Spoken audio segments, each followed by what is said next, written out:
तो अस्सलाम वालेकुम। ये हमारी इस भैंस को अफारा हो गया था, तो इसके लिए हमने एक एक्सपेरिमेंट किया कि इसके गले के अंदर ये पाइप लगा के ना, तो ये इसके अंदर से हमने इसका वाफर मवाद जो है वो निकाल रहे हैं, क्योंकि ये भैंस बंद है 4-5 दिन से।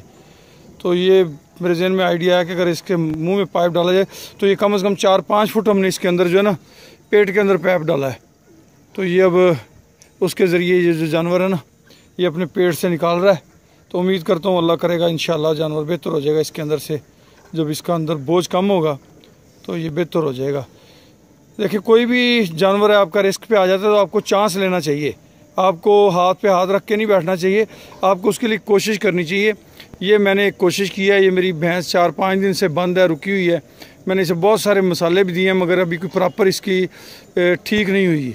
तो ये आज मुझे बिल्कुल हालत ख़तरे में नज़र आई, तो मैंने फौरी तौर पे ये इसके मैदे के अंदर पाइप उतरवाया और अब ये जो है ये देखें ये अंदर से जो है ना ये निकल रहा है। ये कम हो जाएगा तो इंशाल्लाह इसको कुछ थोड़ी सी रिलैक्सेशन हो जाएगी।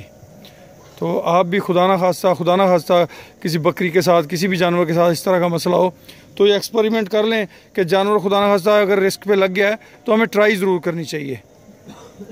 दुआ गो राना अमीर मोहम्मद, बिलाल डेयरी फार्म, रहीम यार खान।